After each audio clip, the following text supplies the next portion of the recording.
This is Infection, the survival podcast, recorded live on Tuesday, February 7th, 2017, episode 108.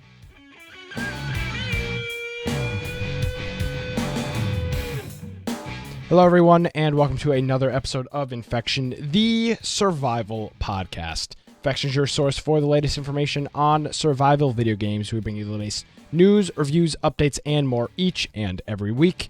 My name is Nick Craig, at Nicholas M. Craig is my Twitter. If you're interested in gaming, geekiness, and more, check out The Crummy Show at crummyshow.com. Joining me, Mr. Immersion himself, Brian Aldridge. Hey, Brian. Hello. Hey, Nick. If you want to find me at Boise Computer on Twitter, or if you'd like to go check out my blog, it's biteoftech.com. If you're not a part of our Discord group, I encourage you to go to infectionpodcast.com. On the right-hand side, we have actually shows you a list of people that are currently logged in or chatting inside of Discord. You can click join on that button, and it will get you a invite, because Discord is kind of a invite system to where you can't really search for them. You have to have a link to get into it. So that has a link for you that will get you to be a part of it. And then from there on out, you should be able to just open up Discord and you'll be a part of the Infection group. Also, our Steam group, if you'd like notifications, maybe you're listening to it after the fact, you're not watching live. If you'd like some notifications of our live shows, you should go to our website, click on Join Steam group, and it will add you to our Steam group on there. And from there, you'll get notifications each and every week, and for our Friday night games as well. So that's really helpful if you're interested in getting into some of those games, but you don't remember, or maybe you just want a notification on your computer so that when you happen to be home, you can join us on those days. So it's very useful to do that. And we don't tweet too much or send messages on it too much, so you should be good. I actually have been tweeting a little bit more. No Steam notifications, but I have definitely been tweeting. I'm trying to stay more active on Twitter. It seems like a lot of developers, a lot of companies, Twitter's big. I use Twitter personally all the time, but with Infection, I was just trying to keep it no spammy. But I retweet pretty much any developer that tweets something out about hey, can we have Miscreated today? They were like, hey, we need people to jump on a test server or something like that. Retweeted. Yeah. I think I retweeted Arc or something like that today. If people get mad that you're tweeting up to once a day, whatever. You're not going to Twitter is not the social network. That's the point of Twitter. Yes, exactly. I mean, you get mad because Facebook is a totally different thing. You can look at Facebook and be like, man, this is spammy. Oh yeah, for sure. If any of my friends are posting, oh, come check out this, the women do wraps or whatever, those health wraps or whatever they are, and whatever other things they happen to be into, and it's like, I don't want to see that stuff on my stream. Facebook is for people that I know in real life, just giving family updates. Twitter's where I want to learn things. Exactly. Or find new things. Yes, and you can follow us on Twitter at InfectionCast, CAST. Of course, subscribe to our YouTube channel.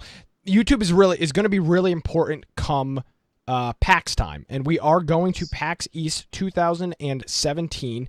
We are, Brian, 30 days until PAX. We're 29 days till we'll be out there in PAX, or I should say in Boston for PAX East. We are still taking donations. We still encourage people to donate if they feel so inclined to do so. Over on our website, it's infectionpodcast.com/PAX. We got t-shirts coming in. We got mic flags, dog tags, camera equipment. But I guess we'll just announce it now, our hotel Brian. Money is narrowing. But it's fine. We're going to have a great time. So I guess the big thing here, Brian, is we got media passes, which we announced couple of weeks ago, but we're going to be producing, Brian and myself, with Landgun and of course Jake the Snake Zembrowski, are going to be producing video content, video interviews at PAX. We were able to work something out with that. We've got the highest quality video, some high quality video equipment, audio equipment for this event. We're going to be walking around the show floor. We're going to get exclusive access to some booze, exclusive access to the show early as part of media. So that's a big announcement for us, and that's why YouTube is going to be so important. All of that content will be available on YouTube. Hopefully there's usable internet at the hotel, and we can kind of get that content out there as fast as possible. So we're going to be Yeah, producing and that's the sorts thing of is content. like I have unlimited bandwidth on my phone, but you got to think of how many other people are going to be using their cell phone data. It's not Yes. just, oh, Boston usually has good cell phone service. There's going to be 1,000 people plus thousands of people all using their cell phones at the same time in one little area. Exactly. So we don't really want to rely on that. So we're going to have a lot of stuff that we're recording during the time. We'll probably try to do some things live, but we'll make sure that we at least record things so that we can broadcast them out later. Yep. And also within the next week or so, I'm gonna create probably a Periscope account. And maybe we could do some live stuff with Periscope. Excuse me, as well as there's an app on the phone for streaming to Twitch, like Twitch IRL. So we'll give some of that stuff a try. Bandwidth.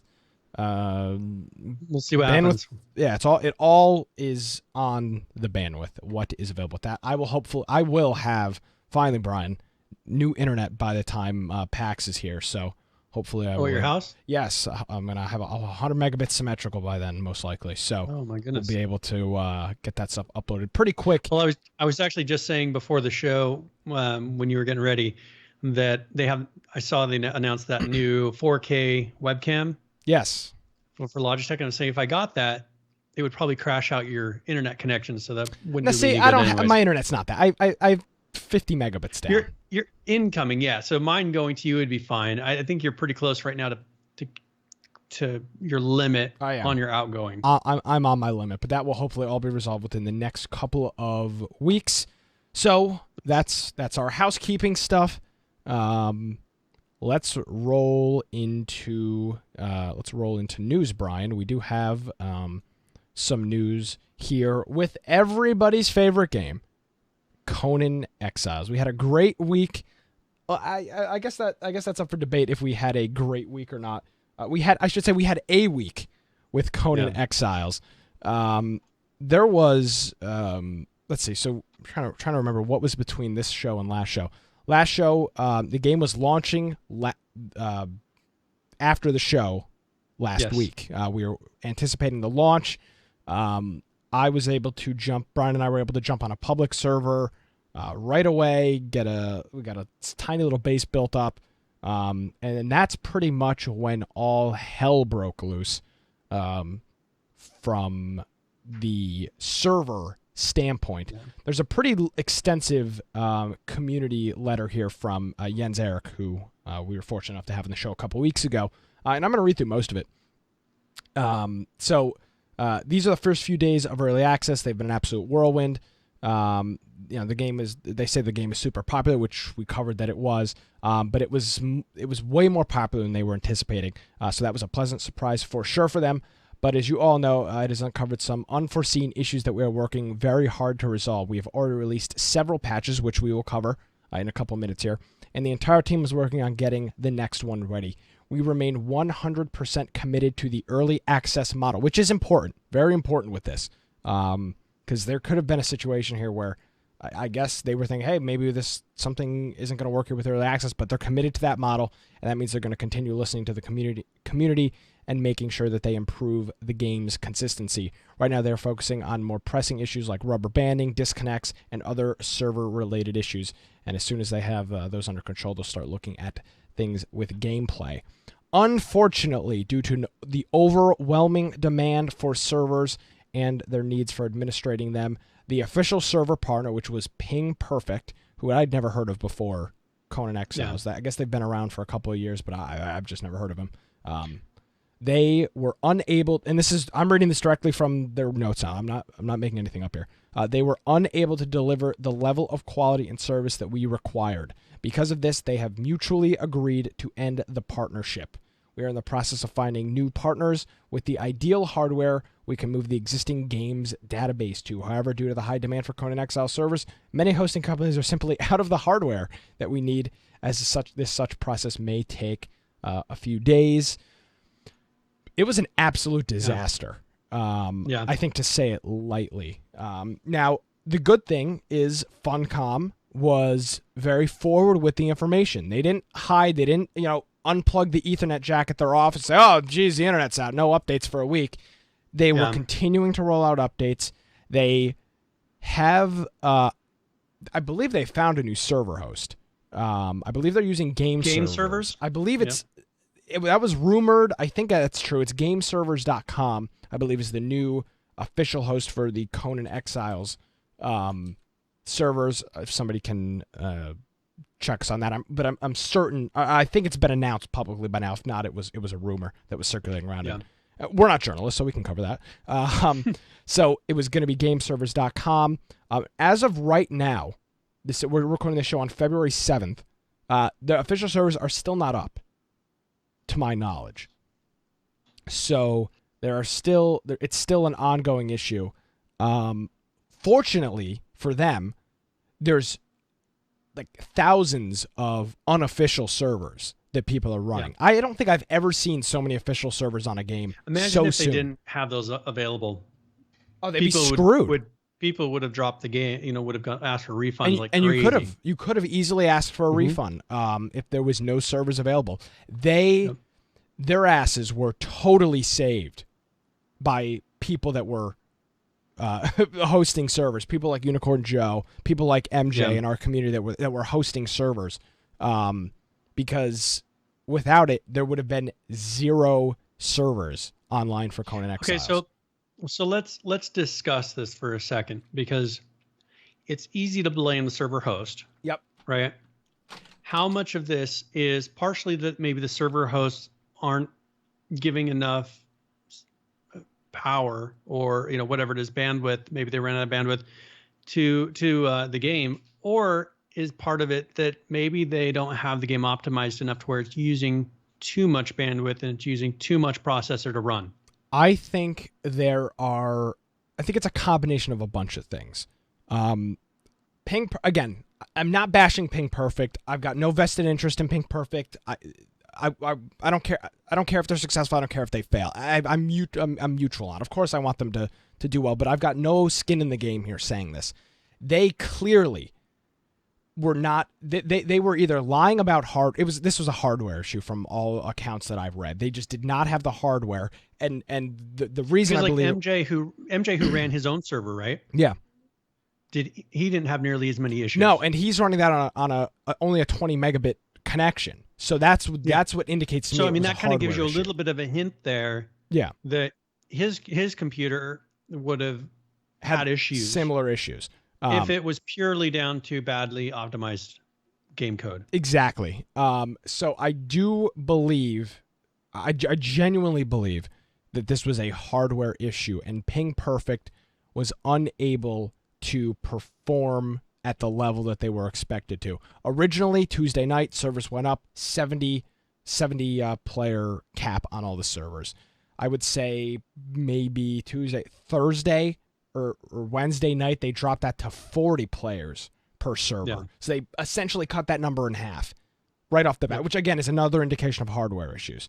And then at 40, I guess there were still issues. The servers were constantly crashing. All the official servers were full. They essentially cut every official server in half, player cap wise. So there were a lot of issues. Here's the thing that kind of makes me wonder, though. If you look at like the one that Joe is doing, yep, that one is having the same issues, and it's with a different host. So again, is it partially the virtualized? I mean, that's the thing, is these are probably all virtualized servers without dedicated hardware. He was running dedicated hardware, on that even though it was a 20 megabit connection. Yep. Yeah, it's a dedicated Windows server box. He was running a dedicated server. Perhaps that's the issue, is it's having an issue with those virtual machines. They're probably just giving not quite enough, and they don't want to dedicate enough, to have it actually be like an actual physical server. They need to just give it a little more juice. Well, I would assume that again, I think they were out of hardware. Their servers and the other site, and they probably used up all of the things and kept creating instances, making it so that their existing ones are just a little bit weaker.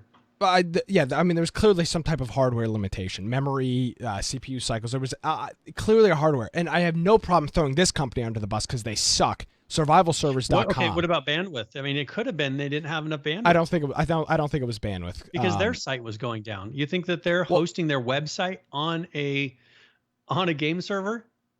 Would you be surprised?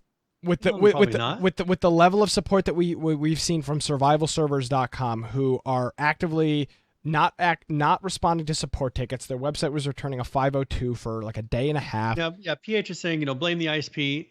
I'm not blaming the ISP. I'm blaming how much bandwidth they have access So I think to. I think it was a limit. I think it was a whole bunch of things.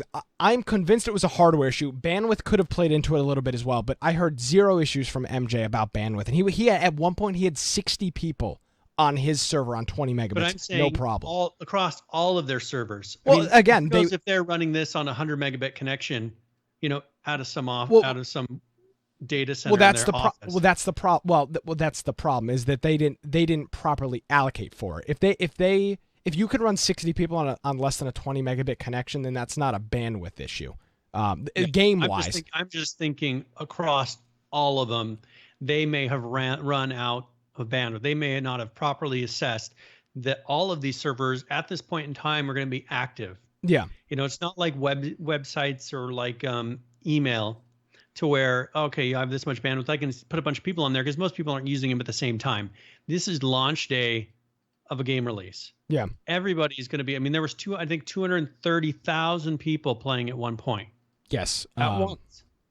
Yes, there was clearly, with unequivocally, without a doubt, and going back to Ping Perfect, who I'm not looking to, destroy. Going back to Ping Perfect, they did not assess the amount of either hardware or bandwidth that needed to be implemented for this game to work. And I give them credit. For the fact that they were able to mutually agree with the Funcom people, hey, this is not, I'm sorry, we can't do this. Instead of holding them to a contract that they couldn't uphold. There was a mutual, as I read in Jens Erik's post, there was a mutual agreement that you guys aren't going to be able to provide us what we need. We can't provide you what you need. That wasn't going to work. So it does appear that GameServers.com is going to be the new host of official Conan Exile servers. But as of right now, a week later, not even a week later, probably 5 to 6 days later, the servers are still not up. Who knows if there's going to be they say they're going to be able to copy over the database. Is there going to be any data loss? Are they going to have to do a reset? I have no idea. That's logistically going on behind the scenes, and we hope to. I was really hoping they would be back up by tonight, but thus far, I keep checking. Nothing is up, official server-wise. The good thing is there are thousands and thousands of other privately run unofficial servers that are up, and you can hop on, and those seem to be, minus a couple crappy server hosts, those all look to be stable. I've only seen on Reddit bad stuff about survival servers. That's the only one I've seen people active. Their website was down for over a day and a half. That's the only site that I've seen people bashing publicly. So we'll see what people think. For me, let's get into that after. Let's cover the news first, and then we can kind of go into our or do you want to do our opinions first on the game now that we've actually played it in a public environment? We can go over the changelog first, and then we can go into our opinions, because we may talk about some of those things that they've addressed. So that way we can discuss it in that context. So there are a couple of patches here that we will cover. The excuse me. The first one is from February 2nd, which was last Thursday, and the changelog goes like this. Removed network congestion from big buildings in hopes to reduce lag. Disable random NPC taunts during combat. Fixed an issue with some players getting stuck after character creation. There was a whole lot of issues with character creation, character login, and then another one fixed a bug where the loading screen would disappear, showing the main menu or the world. Most of this stuff was isolated to last week. That seems to have really cleared up a lot. But we'll cover that. Fixed incorrect settings on port values for servers, making it less likely that you will disconnect when entering a new server. Added a show full servers checkbox to the server window. Introduced a possible fix for the building pieces not loading properly, which we were seeing, Brian. We saw the doors disappearing randomly, walls not showing up. I'd sit there and I'd be running through it, let you go, just barely past it, and then slingshot you back. Slingshot you back. And just to be clear, with excuse me, with most of these patches, we are going to probably cover the things that we'd already covered, because I mean they fixed the same thing multiple times. And do you have all these tabs pulled up because Steam is down? Yes, I do. Graphic drivers checked on startup, which I was saying encourage you to update if needed, and then several other minor tweaks and improvements. And the thralls, those are the little hay beds that you throw, correct? No. Thralls. Okay, thralls are the people that you go and capture. Okay. Okay, so then it was fixed thralls resetting on. So if you captured them, they would reset on server restarts. They would no longer be. So you hold them. They wouldn't belong to you. Yeah, they're slaves, right? I mean, that's essentially what you're doing, right? So you're enslaving them. Yeah. Yep. So this would occur if people picked up then placed their thralls again. They weren't being saved, so there was an issue with that. Moving. Actually, nope. They did all not load. These are all down because Steam is down. Well, we can come back to it. Let's talk about our opinions on it. We can come back to these when Steam comes back. I opened them all before the show, and I guess I was having some issues with it. It must have refreshed. Only the first one loaded. So nice. Let's jump into opinions then. Tuesday, I was up until 3 a.m. on Tuesday, and it was rough. It was that would have been 3 a.m. Wednesday morning. It was very, very rough trying to get in the servers. The game was crashing. The servers were filling up instantly. The server would kick everybody off for a restart, and then you would just sit there and try to join.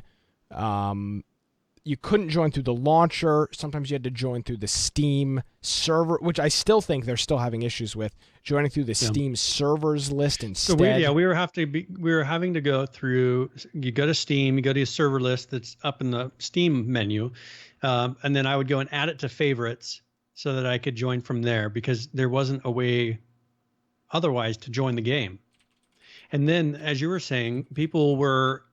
Let's say you found a server that you wanted to play on, one of their public servers. You'd be able to play on it for a little while. It would crash out. People would, whatever would happen, to fill up again, and you'd never be able to get in that server because it was constantly 40 of 40. Yes. Well, yeah, and even the night of it was 70 of 70 or 69 of 69 the entire night. So it was just very tough to try to get on these official servers. And then when they cut that limit in half, it just totally screwed everything up.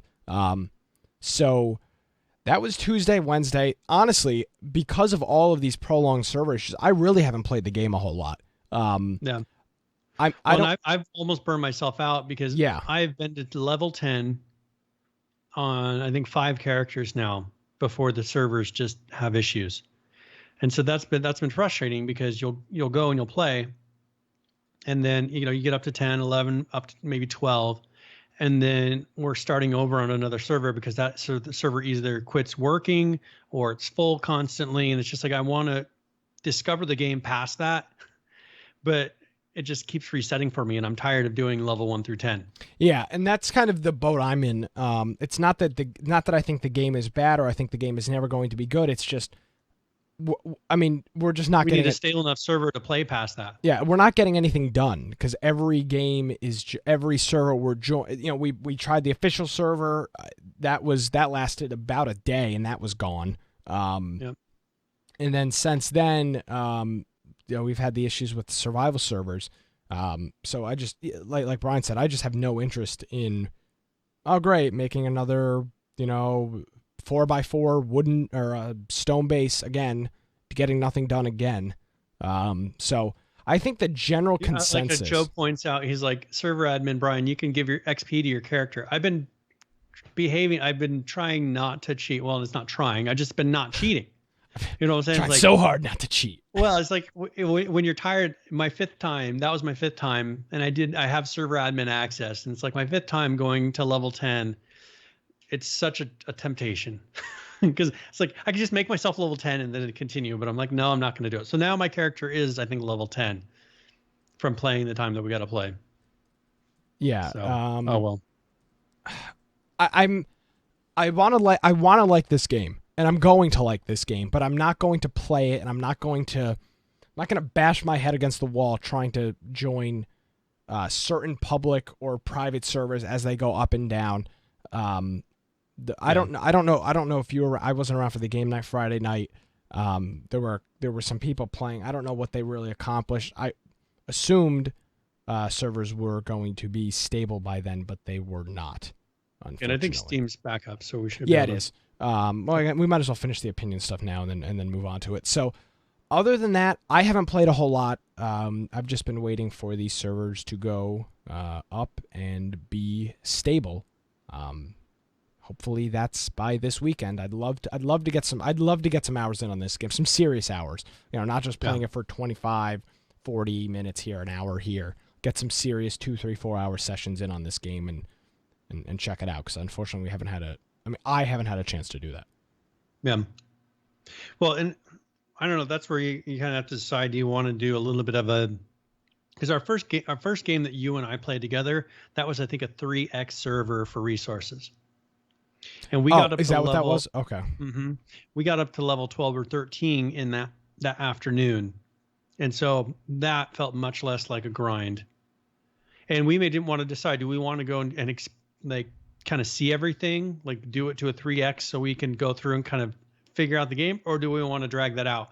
I have a feeling that people will start to lose interest before we get to that point, and we may want to increase the gather or something a little bit. Gotcha. Yeah. I mean, I don't know. Are you the same opinion? I mean, that's just kind of my worry, is that people will, if the servers are stable enough, like, and I mean, if the official servers coming back up with the new server host, gameservers.com, if they come back up and they are rock solid, I don't think people will be burned out. But as of right now, if you were trying to get things done like you guys were, and you were just the servers constantly going down, yeah, people get burned out. And that's my worry. I want people to experience it, and I want to see the next what's coming up before something happens, and then we're starting over again. Maybe I don't know if the resources are sped up on the Blitz servers or not. I think they are, yeah. So then maybe a Blitz server is the way to go. We'll see. But it'll wipe. So it'll wipe 30 days, exactly. Yeah. I would assume I'm not seeing either then move or start over again. Or start over in 2 months or 3 months, whenever there's some more interest in it. You have interest again. Exactly. And that's the thing I like about Conan. It's not that people, games like Ark specifically, it turned into a job after a certain point. It just turned into this thing that every day you'd wake up and you go, I've got to go and I've got to run around this stupid white wolf for 45 minutes, killing everything in sight to get food, to bring it back, to put it in a fire, to put it in feeding troughs all over the place. And you'd spend an hour and a half doing that every single day. Unfortunately, we had a large enough group where other people would do it sometimes. But that was you logged in, it was like, oh, there's no food. Okay, I'm going to go run out. It turned into a chore. See, that's where I think that Blitz server, as you're saying, it would be a really good idea, because we can say, all right, for the next 30 days, we're going to play this. And then there's no pressure after that to keep playing. Like we can stop for a while. We can do something else. It's over with. Exactly. 30 days. Everything you've done is gone. Everything we built is gone anyway. It's like takes all the question out of it. Yep. And there is a good site that VCK just posted in the chat. It's topconanservers.com. This is the best site, I think, for this list. Yep. And you can see the uptime of servers. Yep. Compare everything to see which ones are the most stable and has good numbers. Exactly. You can see the rates and everything on these. And we'll continue to follow that stuff. And I'm hoping that by next week's show is going to be on a Monday, as we said last week. Hopefully by then we've actually had a chance to jump in and play for a stable amount of time without constantly crashing out. So that's that's it for me. That's all I have opinion wise for the gameplay of Conan. If you don't have anything else, Brian, we can jump back into news.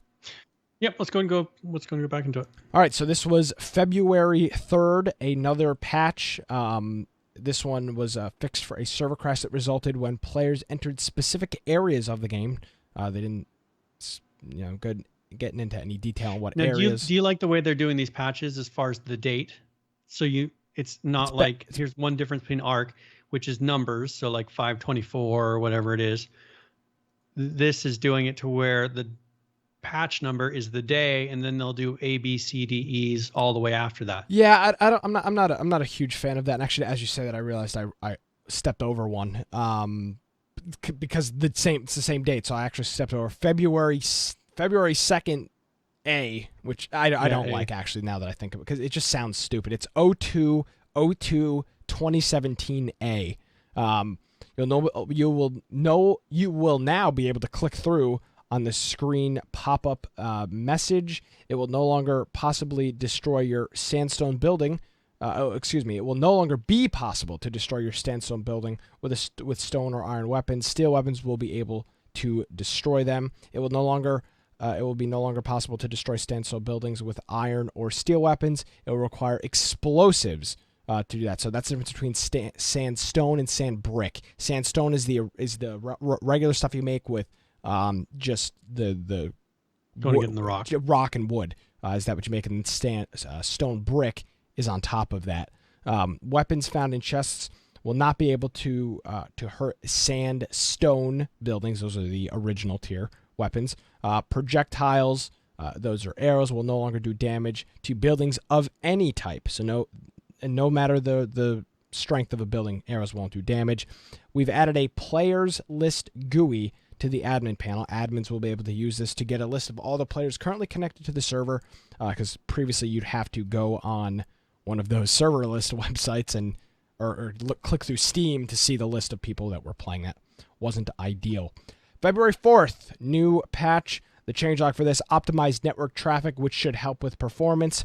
Server crash fix, server hang fix, made saving the loading of game data more robust.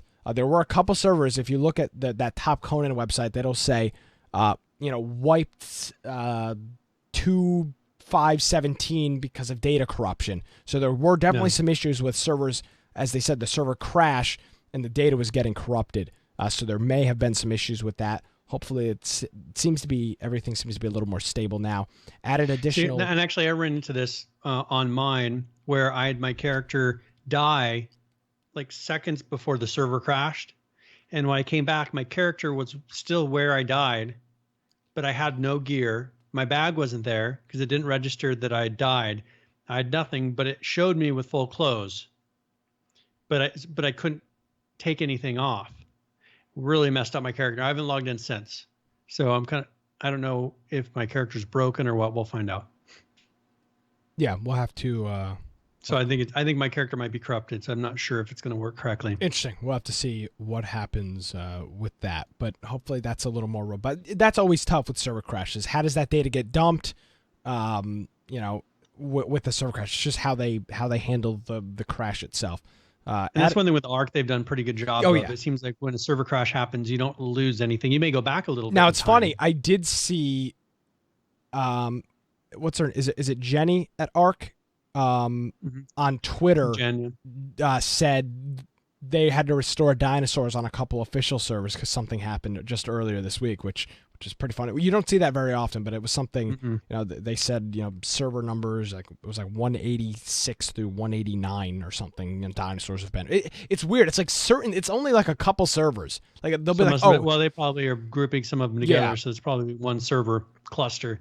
It seems like it's only 3 or 4 servers at a time that have issues, so on and so forth, depending on that.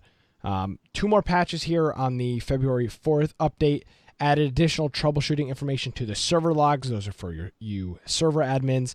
And sacrificed a chicken on the altar of Set. Set is is Set the religion? Yeah, Set would be a religion, yeah. Set would be the religion. There's 4, I think, religions available right now. Yeah, and there's a whole wheel. There's probably 12 or 10 on the whole wheel, but you can only select 4. I don't know about that many. I thought there was a bunch, but Well, I think there was like 8 of one type, and then there's some other variation too. okay, gotcha.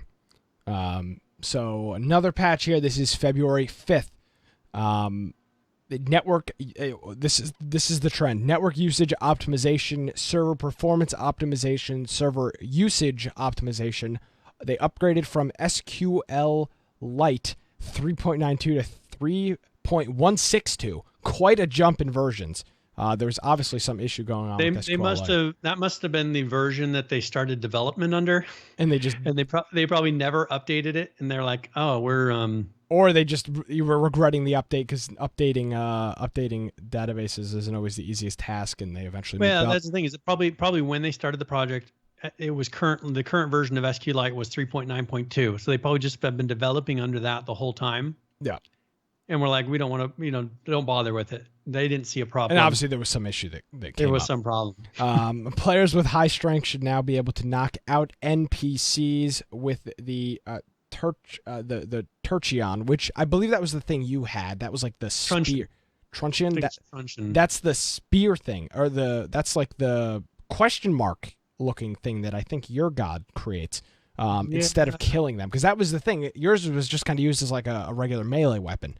So maybe that actually and that's works. the thing, is I wasn't sure, because it's like a club. Yeah, exactly. But I could kill people with. I wasn't sure what the point of it really was, other than you hit it and you got things out of people, when they were dead. So now you can use it as a club to knock things out. So that's, at least they have given it an actual use. And it's interesting though. They say players with high strength, so there's some threshold of that. It's not, if you're a higher strength, you can knock them out and then ideally switch over to some type of spear or knife or shiv and actually kill them while they're knocked out.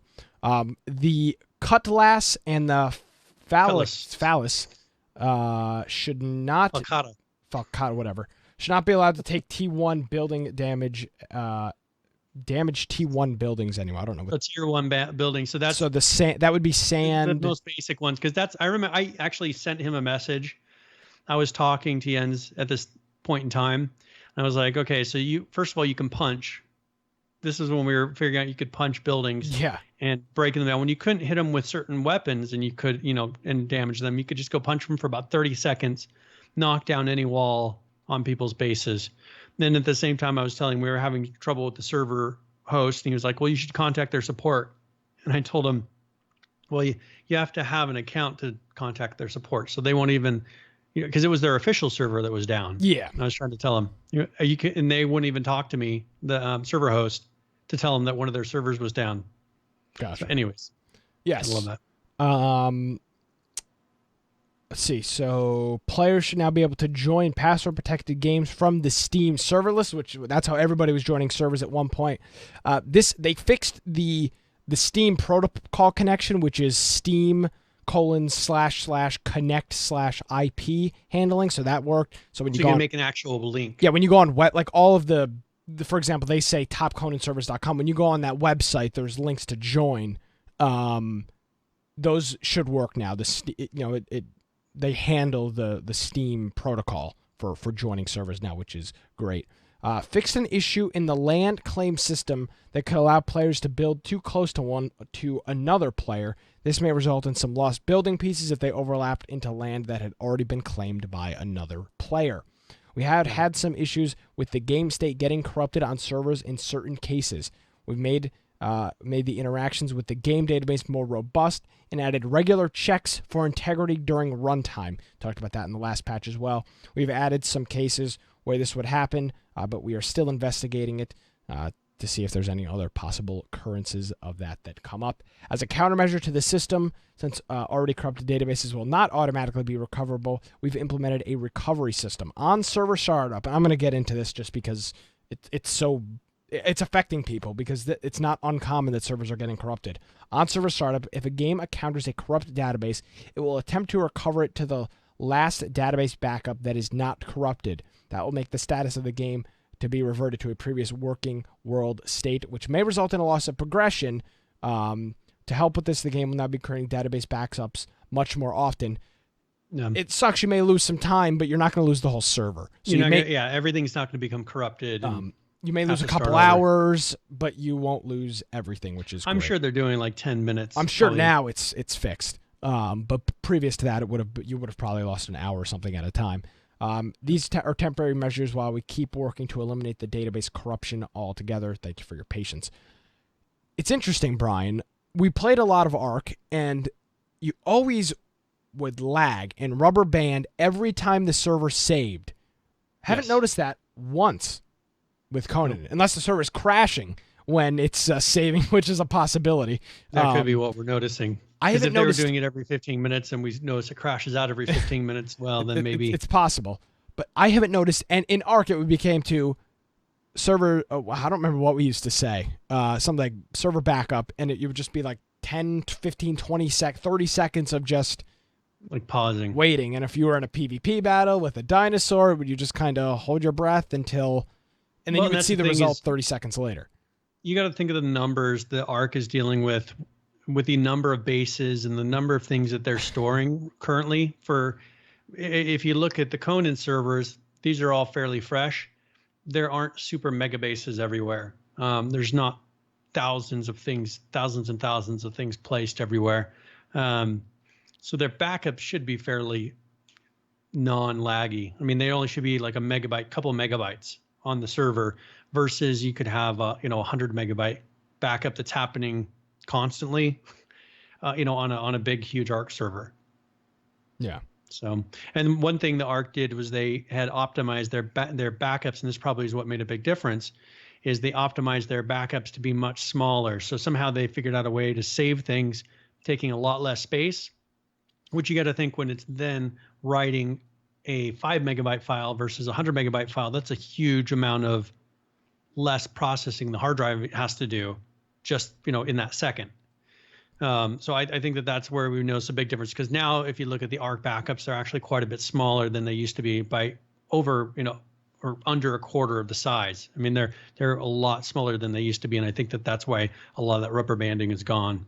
And Joe says that he tried to do a database grab last night, but while doing it via FTP, the server crashed.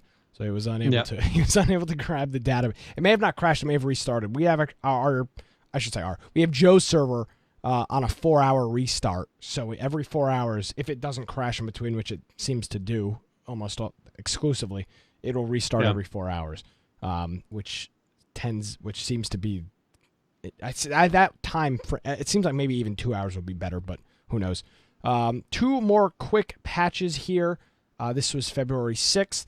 Fixed for placeables disappearing on server restart, and fixed for connecting to servers from the Steam list.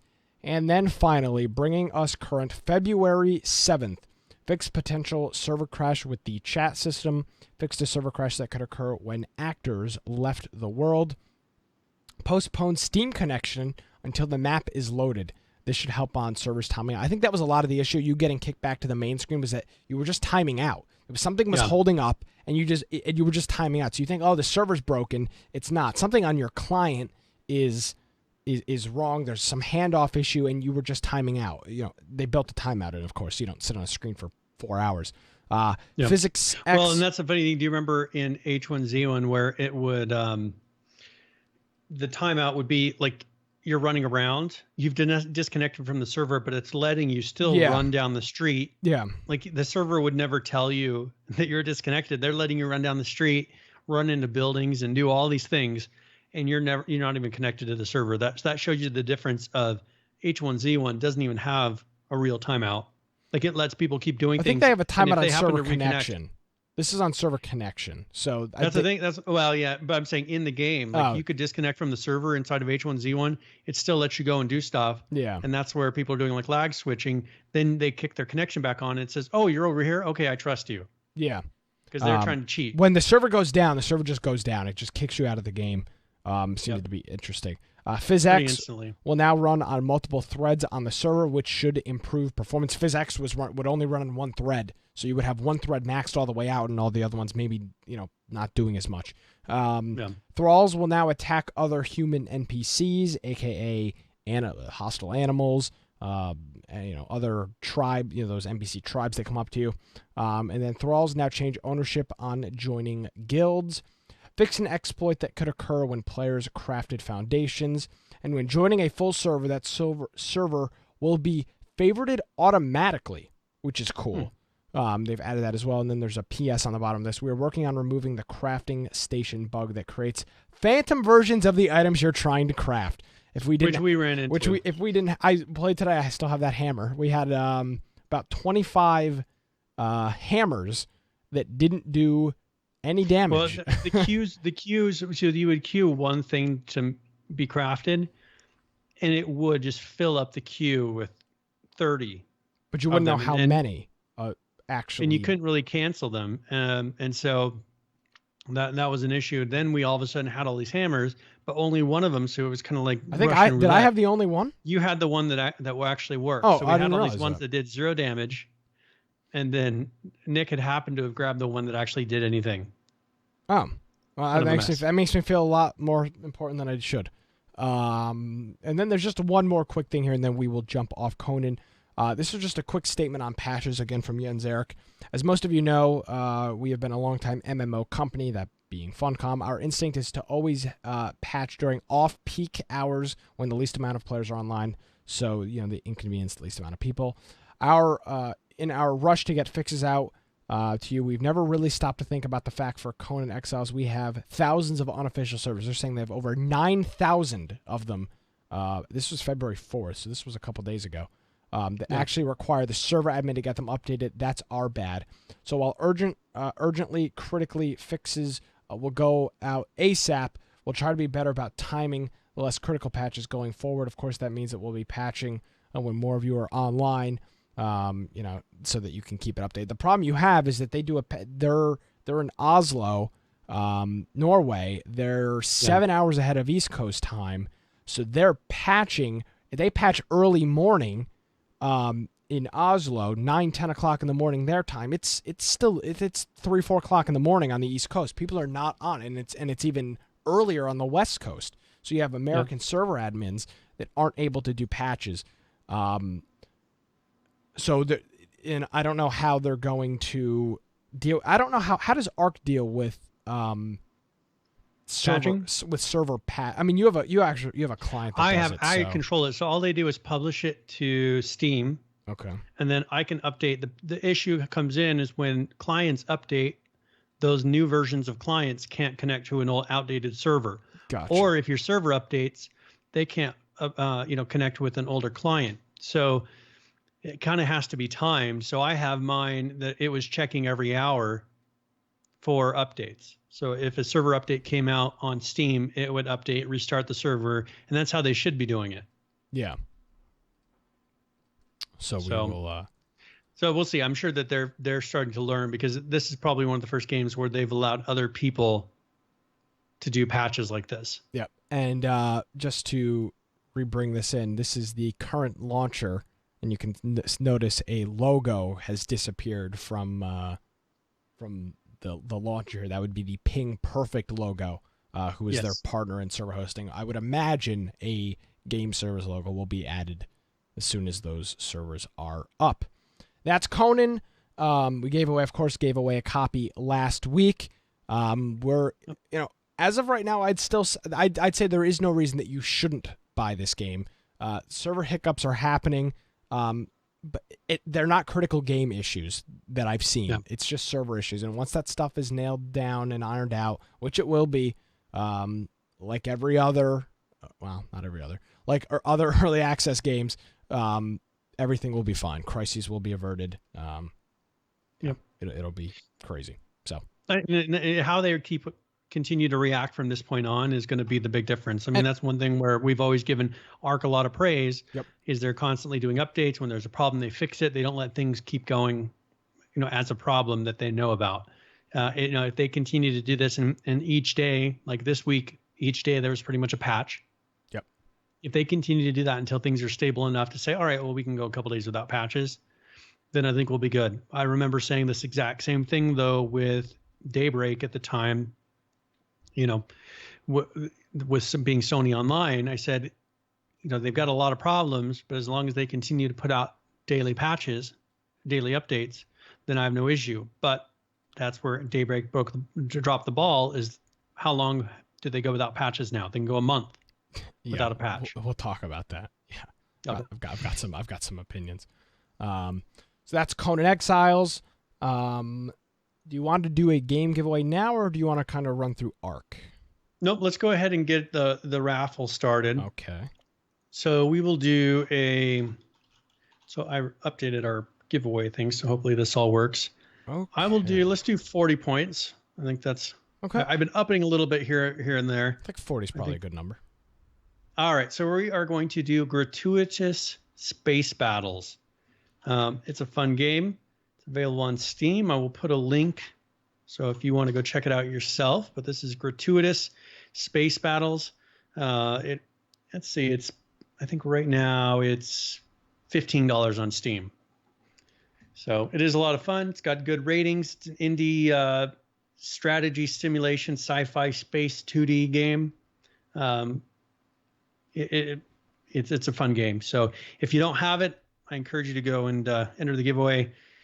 And hopefully, if you win a giveaway in the past and you play the game and you really enjoy it, I really encourage you to let us know. Yes, definitely. You should get a hold of us. Maybe send us a message and say, hey, this is a game I really enjoyed playing. Not that you have to thank us for it, but no, you have to thank us publicly. Send us a long tweet. You have to put a YouTube video up that's a public thank, and then apologize. Public apologies. No, even if you found a game that you enjoyed that you won. I've had people in Discord say, hey, I won this game and I really enjoyed it. Thank you. Just kind of give us a little bit of an update, because if we give out a game, there's a lot of these games that I have and I've never played. I like to know. And I have too many games now at this point to go back and play them all to give you a report. So if you find a game that's really good, let me know, because then I might give it a try. Yes, and breaking news: Twitter is down as of right now. So all hands on deck. Twitter is down. Of course, we are going to PAX East 2017. Oh, hey, we could still use the money. We spent way more on non-essential products for PAX, aka T-shirts, swag. Than anticipated. Stuff to give away. It's going to be worth it in the end. It doesn't really matter. So if you feel so inclined to do so, head on over to our website, infectionpodcast.com/PAX, PAX, and throw us a few bucks. We greatly appreciate it, and we will be heading out to PAX in just a couple weeks. I'm so freaking pumped for PAX. Yeah, it's fun. It's been a long time coming that I've. They adjust my flight time, so I may want to let you know. I'll have to look at it, make sure we're still in that window. I think it's pretty close, but my tickets changed a little bit. Okay, we'll talk after the show. So I'll let you know. Yeah, just to make sure. As my heart stops beating as as our plans crumble. Sure that it didn't change it like the day before or after. You know how flights can be. Yes. We're gonna get you in on Friday night. Thank you. Yeah, great. So that's of course infectionpodcast.com/PAX. Brian, Arc had a huge milestone this week. They hit I'll cover the exact number. See, this is how I keep everybody watching. I'll cover the exact number later on in the show on everybody's favorite segment, Current Players. They hit over 100,000 concurrent players earlier this week. Crazy. Insane. And hopefully we're going to have them on the show coming up soon to talk about some of this stuff. But it's just crazy to see Arc that is right up there with games like CSGO and games like Grand Theft Auto to just do that. It crazy, absolutely crazy that they were able to do for that. An alpha game. Pretty amazing. Yes, stunning, absolutely stunning. So congratulations to all of the folks over there at Wildcard. Keep up. I mean, it's because they keep up the work. How many patches do we have this week, Brian? 10 patches. 10 patches. It's just crazy how much work they put into this. And I mean that's a lot of work. Yeah, that's the thing is they are constantly. I mean, I don't know how they're so consistently putting out this many patches. Like, how many people do they have putting in fixes each week? It's like each person, they're giving them one thing to fix a day. Like, here, you have to fix this today, and they're doing it. Yeah, pretty much. There's nothing that they got to be taking 3 days to fix, because they're putting out patches pretty much every day. Yeah. 10 patches in the last 7 days. You do the math. Yeah. And they're also, and the thing is, we've noticed they totally slimmed down. Like there's maybe 2, 3, 4, 5 updates a patch, but it's a patch every day, nevertheless. Yep. So if we want to jump into Yeah, do you want me to jump into Sure. 254.3? So 254.3, this was January 31st, so right at a week ago, and it says you can no longer stand on the flight ceiling, though the jetpack flight Z is still clamped. So, so there must have been an issue where you could stand on there with the jetpack Well, it was the on. flight ceiling, so it was as high as you could fly, and you could stand on the ceiling of So the when flight. you're with the jet flight, like Yes. when you have the jetpack, you could get there and you actually You could turn off the jetpack and you stay up there. you could walk, you could stand on the So ceiling.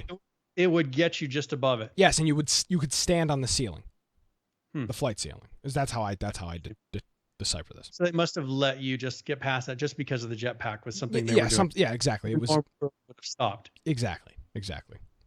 They fixed that.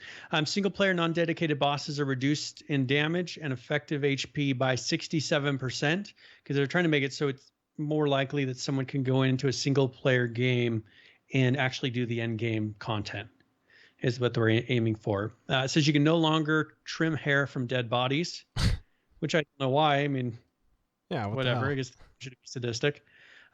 Fixed Allosaurus alpha buff. Because the pack, when they would go, because with an Allosaurus, you get 3 of them together, one of them turns into an alpha.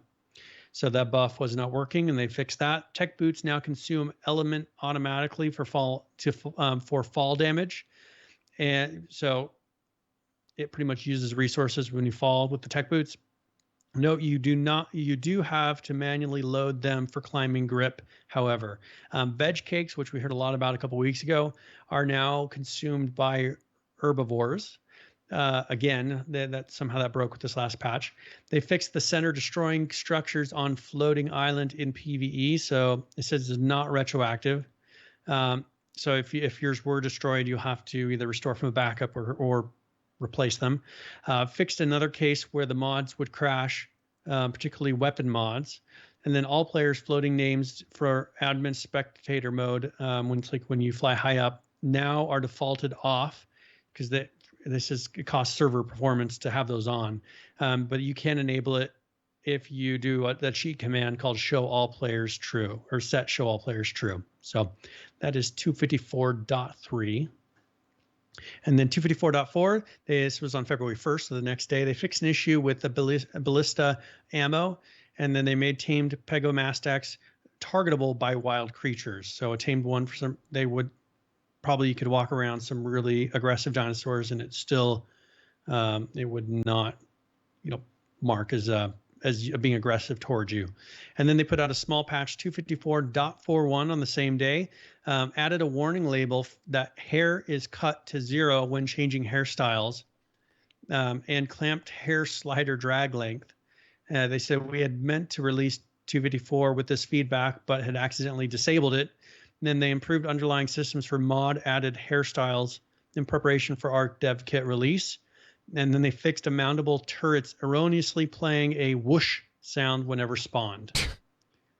So okay, some programmer must have been having fun and put a whoosh sound whenever whoosh.mp3.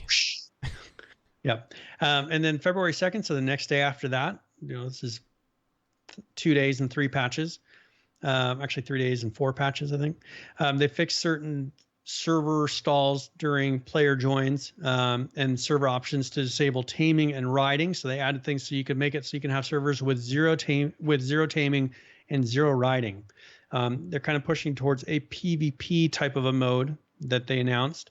So you can have servers that don't allow any kind of base building, that don't allow dinosaur taming. So it's pretty much a run around PvP style game. So kind of an interesting new mechanic they're working for.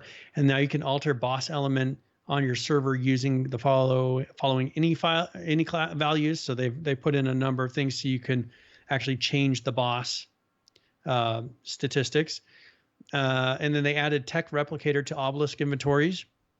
Unconscious dinos teleport out of the boss arenas now, and changed to 60 seconds to remain in arena after killing the boss. Made sheep wool growth rate use the server's hair growth speed multiplier value. It says note that sheep wool growth rate is also sped up by the leveling its food stat. Tech projectiles no longer destroy corpses. The different kind of fish can no longer receive buffs and debuffs. I'm not going to list them all, but pretty much piranhas and anything that's a fish or a trilobite now can no longer receive those buffs or debuffs. And they improved the boss attack hit detection. So they're trying to improve those boss, the boss encounters that you have in the game. And then 246.6, this was February 3rd. This is a little bit longer one. End keys now toggles tribe far distance dino nameplates. New tech plus 200 installation buff when wearing full set of tech armor containing element. They fixed the Basilosaurus taking damage in deep water. Tame Basilo still will, however, now it only takes 1/10 of the amount of damage over time. It significantly improved server performance via low-level optimization of timer system. They reduced the server stalls approximately 15%. That gave them about a 15% performance gain. Hiding engrams now automatically prevents them from appearing in the supply crates, even if they are not in the exclude items. It says indices. I don't know, list. The boss music's now properly automatically takes the music volume setting into account. So it must have been that the boss music was at 100% volume. If you had your music volume in-game lowered, it wouldn't listen to that, and it would just play in full blast. They added some a new setting, so a player space stat multiplier to multiply player-based stats. So you can use this to multiply player, like for instance, per level stat multiplier player array to multiply player per weight stats. So more adjustments that you can do in the settings. Tech weapons now do substantially more damage versus everything except structures. So like a rifle does 50% more damage. Rex saddle is 100% more damage. Tech armor offers slightly greater physical protection. So a plus 30 armor per piece.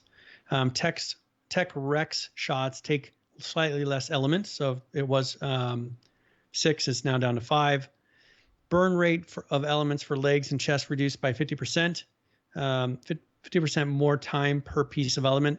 And then they saved approximately 280 megabytes of GPU RAM due to distance field optimization and increased distance field performance.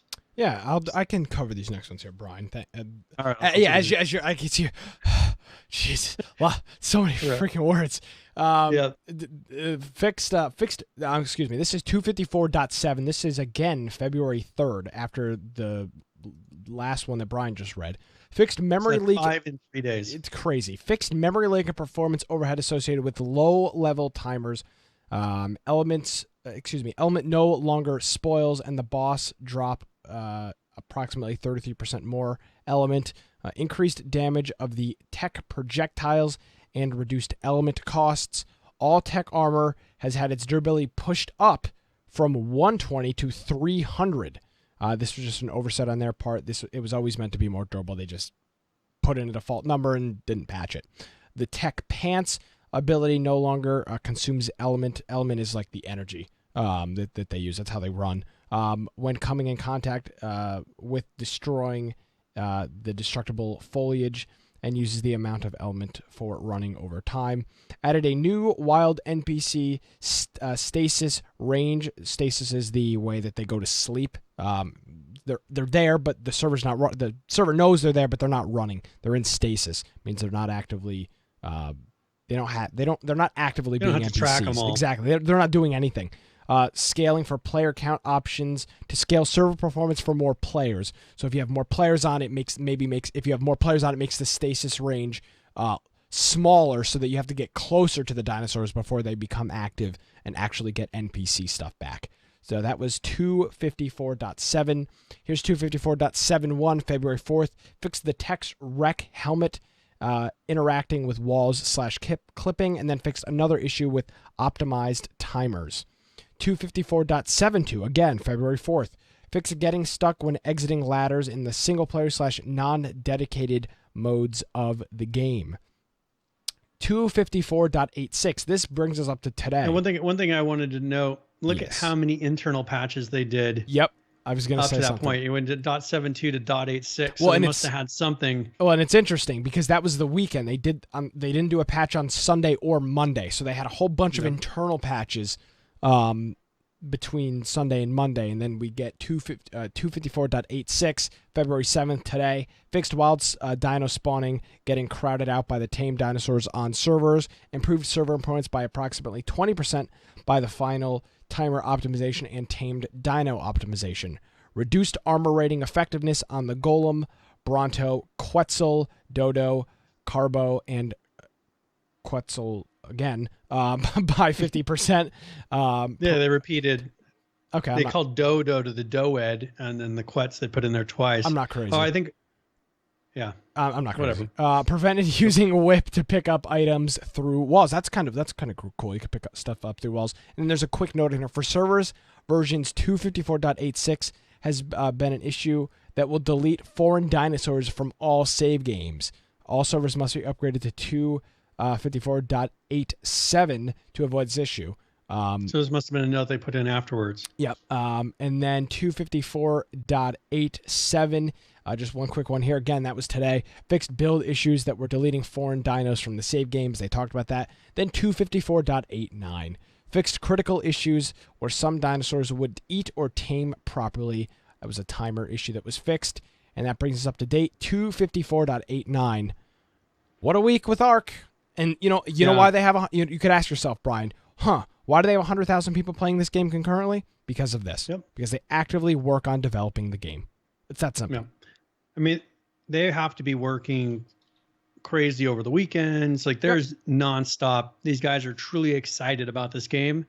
I think that's one reason why we've really enjoyed covering it, because you go in that game, it is a lot of fun to play. I mean, we get burnt out on games because our group just, when they pick a game, like they'll play it solid for weeks and weeks. Very addictive. Nonstop. Yeah.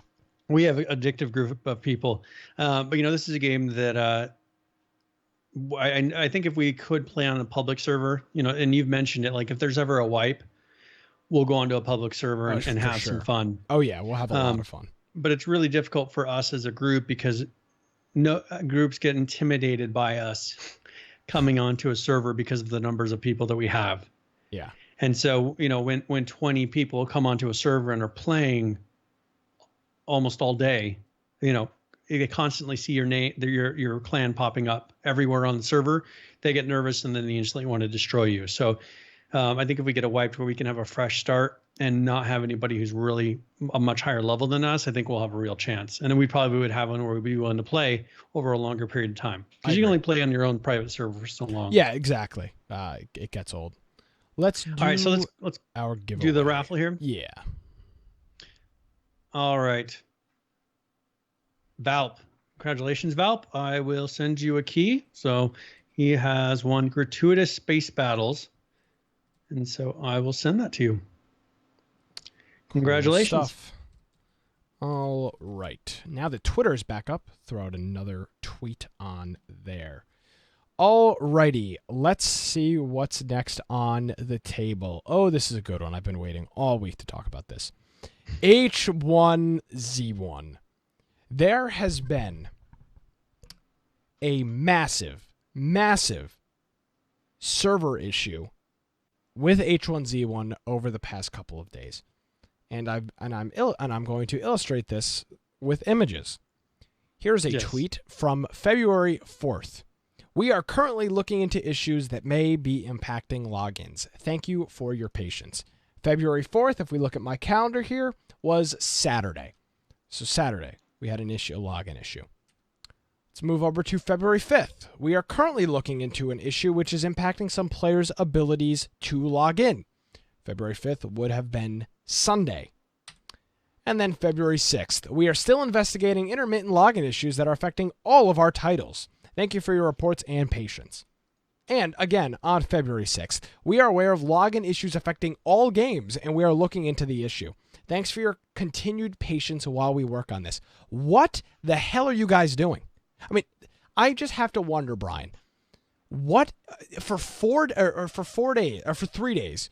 Yeah. There was an intermittent issue on Friday too that they didn't tweet about. For 4 days, the login servers were down. Not the game servers, not the H1Z1 servers, not the PlanetSide servers, not the EverQuest servers, the login servers. The stupid Daybreak account. They have to have their own launcher. So their login servers, they're just authentication servers, are down. Yep. For the weekend. I mean, your prime time for people to be playing your game, buying crates, spending money. Login servers are down. People can't get into the game. What are these? What are these? And I tweeted out, what are you guys doing? I don't get it, Brian. I am totally, maybe I'm just out of the loop. I said this is an absolute joke. The last 4 days this has happened. What is Daybreak Games doing? I don't know. They're not updating their games, and then their login servers are down for 4 days. What the hell? And that's the thing.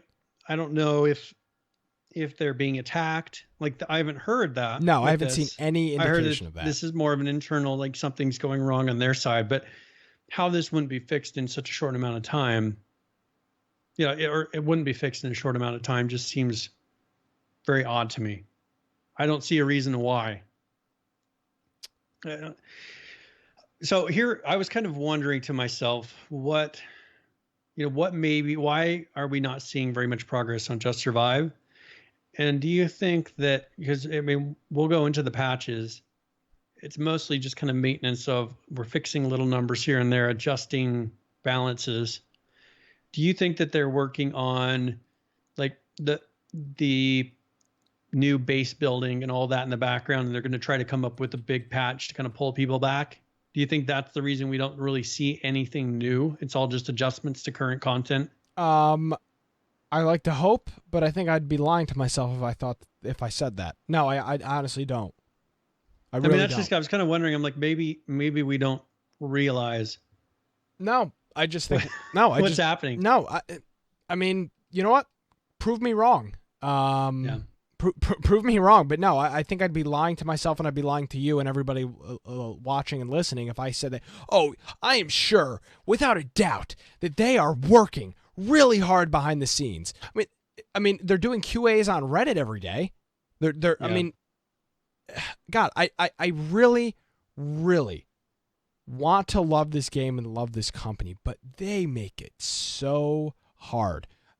For example, King of the Kill, the last patch on that was January 25th. Yeah. The last producer's letter was January 18th. And then on Just Survive, we had a test patch today, but the last patch for Just Survive was December 21st of 2016. That was my birthday. There you go. Happy birthday, Brian. They did it for you. Now we're not going to get another one. The producer's letter, December 2nd. It's been over 2 months since we've had a producer's letter on Just Survive. I have to wonder. Okay, so let's go. Do you want to go over these patches just to kind of give people an idea of what they're doing right now? Sure. So this was February 2nd. So this was during this past week. It's a test server update. And this was test server. So we haven't seen a live server update in a long time. But they said they updated, and this is what's new in this update. They updated environment lighting and light emitter effects. So like, let's say, something is sparking, or, a light is in a street light or something like that. Anything that kind of has like a fire, a spark, anything like that. It's in order to accurately and thoroughly revamp the weather the way that they need to. They have to start with a solid environment lighting baseline to work from, which means revisiting all lighting across the board. You will see lighting updates in all situations, so day, night, exterior, and exterior, as well as tuned light emitter effects, so like flashlights, fires, headlights, etc. We've temporarily removed the weather effects from this initial test update as we rework that system, but we may update data to re-enable basic and temporary core weather functionality in the next day or so. So I'm personally not sure why they totally have to rework the lighting system to make weather work correctly, unless they totally did it wrong the first time, which is possible. I mean, but remember how many patches they had for fire? Yeah. I mean, honestly, how much time have they put into Fire, and now they're reworking it? We saw It says we the saw solid those environmental lighting baseline. we What's saw that? those Fire GIFs and like web M videos, those little clips for months. That's all we saw was how much work they were putting into Fire, and it's all gone. I assume now now they're having to rework it all because it's not right for the weather system. Should I say I'm surprised? Whatever. Should I? I mean, that's the thing is, it doesn't make any sense to me. Like, this is why a long time ago, now it's coming up on at least a year. When did I say they should switch to Unreal, which I understand is unreal to think of, but when did I say they should switch? Let me give you, I had to see if I can find my rim shot for you, Brian. Yeah, thanks for that, Brian. It was a really good one. But how long ago did I say they needed to switch engines? Over a year and a half ago. If they would have switched engines, started switching engines by then, imagine what kind of game we would have. Yeah, I mean, we would have an amazing game. An amazing game right now. And what do they have right now? Nothing. They have no game. And I said a year and a half ago they should switch engines. And people are like, "Oh, that's unrealistic. Look at all the work they put into it." It's still unrealistic, but yes, I agree. They should have. They didn't. It was unrealistic. It still is unrealistic. So, who knows? But imagine if they would have started at that point. Nope. They couldn't be worse than they are right now. Yeah. Honestly. Okay. I can't. Impossible. Fine. Yeah. If it took them a year and a half to get to this point on a whole new engine, they got problems. Yeah. So, anyways, they improved the zombie navigation logic previously only on the test server, So they have test servers and then they have test experimental servers. So that new zombie logic was in the test experimental. Now it's on test servers. This will both improve server performance and provide far more dangerous zombies. Wrenches will now lose durability when hitting vehicle tires. So I guess when you hit the tire, it wasn't losing durability just when you hit the actual vehicles themselves. Fixed a base entry exploit that allowed players to access upper shelters. Furnaces placed on ramps or near gates of bases will now take damage. Punji sticks no longer damage players through doors. Doors can no longer be glitched to face backwards. This fixes permissionless deaths, invisible permissioned players inside, and should address stacking gates. Wow. Does that make sense to you? No, doesn't make permissionless sense. It's permission-less deaths, invisible, and in brackets, permissioned players inside. We'll move on. Constructed objects like storage containers can no longer be placed through each other by building them across base gaps. Lead pipes now break down into lead alloy. Multiple cooking container fixes, which work in snow, rain, when they re-enable the weather, and rendering effects of issues. Crops will now correctly display fertilizer effects. Crop timers should no longer restart unexpectedly. Fixed an issue with unused items spawning on test experimentals. Chain link fences now will take melee damage and can be destroyed. Overall server performance has been increased. Shock trap effects now work every time instead of the first time only. And then ongoing general fair play exploit countermeasures. Great. So does this sound familiar? Like 2 years ago, things like having furnaces that you can't destroy that they're putting on ramps to block gates. Yep. Exact same thing 2 years ago. Yep. And there's no notes for it, but there was from our friends H1Z1 DB 12 seconds ago. There was an H1Z1 Just Survived test server update. The change ID is 2679832. The build ID is 1616712. So that's just out. Been refreshed. I have no patch notes on that yet. I'm sure it's nothing insane, but they're working on Just Survive test. It just doesn't. I mean, it's been too. Nothing ever makes it because they can't get. Okay, they made the promise that things weren't going to go live until it was stable. And Watamaniac just made that point in chat. It just made that point. They don't want to release things until they're done. But the problem is, at how what long point? is it going to sit on test server? Yeah. It's never going to be stable. It's never been stable for 2 years. Yeah. At what point you say, okay, this is enough? Right? I mean, This is as I good as know they it's don't gonna want to get. break their word. The problem is they brought in developers from other big name titles that don't want to back out on their word. But I think they're realizing how big of a mistake it was to put something behind this engine. Say, all right, we're not going to release something until this is stable, and the engine is not going to be stable. Like, they need to give up and say, all right, we have a new baseline for stable. Is there anything that's causing the server to shut down? No. Okay, it's stable. Let's go. Yeah. And right now the servers, I mean, they can't even get the logins to work. No, exactly. There's a lot of issues with this game. Conan Exiles will most likely be out of early access by the time we have anything nice to talk about in this game. As sad as that is, it's probably the truth. I'm sorry. I mean, that's the thing is I'm very burnout right now on it. I mean, I have no enthusiasm about it, but that can change. It's just, I was thinking, hey, you know, we've got these new guys on the team, but I'm not seeing okay, you've had months now being on the team, put out any new content. What new content has been out in months? Yeah. On Just Survive. Yeah. None. No. I can't think of any. I can't think of a single piece of new content that's put out on Just Survive in months. And now, you know, and they've been working now a couple months on the team, up to 3 months now. I think they came around right before Christmas. Yeah. Around Thanksgiving time. Well, that's 3 months. They should be able to have produced something new. You would think. Unless there's just 5 people on the team. Or like you said, it's they're working on 1,000 different things, and the next patch we have is going to be awesome. The next one that actually makes it. Then that's the thing. That is very possible. And I'm willing to give them that benefit of a doubt, but past track record proves that, you know, shows that not to be the case. Not always. But we have new people on the team. That is a possibility. Yes. DreamEnt says they're working on the next game. That's possible. They are hiring people. Go on their website. You can look. They're hiring people for an undisclosed game.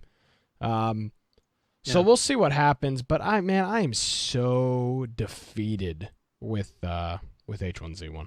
It's really bad. Well, if they were putting out, at least attempting to put out content, but I see no hint at anything new. No, I don't see anything as well. We do have a new Rust dev blog 146, and with that comes a Shadowfrax dev blog update. Pinch Punch, first update of the month. Shadowfrax here with this week's Rust news, and can you smell that? That fantastic fishy fragrance, that orgasmic oceanic odour, that perplexing pelagic parfum. It must be my tuna can wall lamp, but oh no, it appears to have just gone out. I know. I'll just light it up again with my brand new flame turret. Yes, indeed, Helk has been absolutely on fire this week, going back through all of my old concept Limbo videos, and is adding whatever low-hanging fruit he can find therein. Poor chap will be scarred for life by the time he's finished all 12 episodes. So here we stand on the threshold of a brave new world where this week we have not just one, but 2 brand new playthings to toy and destroy with. Exhibit A being Rust's first actual wall light, originally concepted way back in 2014, but here it is, finally in-game in all its fishy glory. It'll set you back 1 empty tuna can, rinse it out first though, 20 wood and 10 low grade. It functions pretty much like the lantern, burning fuel at the same rate, casts a warm glow, and looks, dare I say it, rather castly. Next, something that I know a lot of you have been climbing up the walls to get your hands on ever since the first glimpse we got of it back in August of last year. Turrety McTurret Face, or the Flame Turret as it's officially known. Wedged into this week's update sideways at the last moment, this smarmy looking beast works on similar principles to the auto turret, but does have a couple of distinct differences. Obviously, it doesn't use bullets, but but rather low-grade fuel, and fortunately is a bit more frugal with it, so you'll definitely get more flames for your florins. When triggered, it will spray and pray for 5 seconds. However, and this is the big experimental difference, instead of having to authorize on it, it will only attack people who don't have building privilege. The plan is to be able to hook it up to pressure pads or other triggering mechanisms one day, but until then, if you don't want visitors to your base toasted to a crispy finish, just take the fuel out. Each one will cost you 15 HQ, 5 metal pipes, 5 propane tanks, and 3 gears, and takes 60 seconds to craft. Oh, and don't put them in wooden buildings, by the way. I wonder what other nearly finished items will be resurrected from the realms of Concept Limbo. Next, what would you like to see? Leave me a comment, please. The team have been on it this week, and there were an absolute crap ton of other changes to Rust, so you'll have to forgive me if I rattle through some of them. But first, there were some adjustments to how items were skinned, which will allow more of them to become skinnable, and for a start, you can now make ones for both the double barrel and the satchel charge, so looking forward to see what you come up with for those. Quick Craft will now use whatever skin you last chose for that item, and the correct icon will now appear in the crafting queue. In addition to this, and a much requested feature, your starter rock will also have whatever skin you chose for it last time, be that a chunk of ice or a piece of overripe fruit. Up until this update, a tiny amount of radiation would always seep through, even if you were suited up in full rad gear, and this was bad, so now it won't, which is good. Ever wonder why you never saw many porch lights or exterior lanterns on bases? Mostly because people without building privilege could just run up and steal the low grade out of them. Well, no longer. Now you can only access them if authorized on the local tool cupboard. In other changes, now you can only decant water from barrels or catches by interacting with their taps. Most ammo will stack to 128, nice round number there. Plants can take damage and be chopped down, and dead neglected ones will now stick around as a reminder of your pathetic horticultural incompetence. Almost all of the more exotic signage has had its prices slashed to as much as a third or quarter of what it was before. Bone armor and deer helmets cost 50 less bone each and a bit less rope. Arrow trails were using the wrong shader all this time, meaning they were bright white even at night, and this was quite a sight in a fight. Now this is fixed. Ladder hatches are equivalent in strength and raid ability to a sheet metal door, and so behave accordingly when attacked, and the underside is now immune to damage from things like bone clubs and hatchets. Building parts now glow blue when you point a hammer at them, and the last vestige of the old XP system, item ownership, was finally stripped out, which is a shame because you can no longer see who all the old owners of an item were, but fear not, because the most useful and fun aspect of it all is still there, namely skulls will display the name of the player they were harvested from. The cleaver was buffed to inflict more damage and has a higher range now, same as the mace. Pumpkins, when worn on the noggin, are visible from much further away. The combat log now shows a unique server assigned ID for both attacker and target, which should help admins out quite a bit, and there were a number of fixes to the player model, including proper animations for ladder climbing. Definitely a step in the right direction. Performance-wise, LODs for all weapons are still being worked through and optimized. There were some fixes to physics, a server load entity leak was found and sorted out, and the first iteration of the new world serialization system is here, which basically means that the first time you join a server, the world will be cached. The idea being that any subsequent times you join, the loading process should be sped up substantially. So give it a go and let me know what you think. There's now proper ambience in caves too, so in with the nice drippy sounds and out with being able to still hear birds, which was rather off-putting. Also, the reverb has had another pass. In works in progress, the bunkers at the military tunnel complex are getting plumbed in properly, with a second fix of modular pipes, electrical installations and all sorts of valves, gauges and knobs being added. It's not in-game yet, but is looking very sexy indeed. Lastly, for those of you who don't mind being branded as a heavy metal pothead, the texturing on the new armor set is almost finished and the whole thing will soon be clanking its way over to being rigged. Exciting times, chaps. Exciting times. Thanks for watching and for pressing my buttons. You know which ones I mean. Please leave me a comment and let me know what you think to this week's update. Come and visit me in all the usual places such as Twitch, Twitter, Facebook and Steam, and I shall catch you all soon. But in the meantime, keep calm and stay rusty. Cheerio. All right, man. You know, I'm a pretty sarcastic person, and the humor that Shadowfrax uses speaks to Yeah. me. And I'm sitting over here watching Brian, and he doesn't crack a smile. He's just like, he says heavy metal pothead, and Brian's just as straight faced as could be. As I'm over here having a coronary. So Yeah. I was laughing inside. yeah, I'm sure. Yeah, you're Mr. Emotion. Ha ha ha. Yeah, man, I'm telling you, he makes these updates seem more appealing than they really And then, are. I mean, and another thing, I mean, when you look at the numbers that game has, they're amazing numbers, just like Ark. Yeah. But what's the thing that they consistently do? What makes them have that Every those week. level of numbers? Every week single there is week. at least a decent something new, constant patches, Yep. constant things are being created. They don't let a week go by without having something new. Yep. I mean, look at that thing. They put in a flame turret. I mean, they can have somebody look at craft it. that. It's in a cement. It's in like a one of those 55 gallon barrel drums cut in So all half. they did was take the drum, cut Yep. it off the top, put some concrete texture on top. Yep. And then they attach a Have some flamethrower more barrels on Yep. top. and then attach a flamethrower to it, and it rotates and spins. Yep. I mean, how cool! That's freaking awesome. And then they put the lights inside. Like little things like that make a big difference to people that really take pride in their bases. Yep. I mean, for our game, that's one thing I've been doing is making a flickering light. Like, it takes you. It probably took one of their programmers an hour and a half. Max to have somebody model it, get the light thing in there, make it flicker or whatever, put it in the game.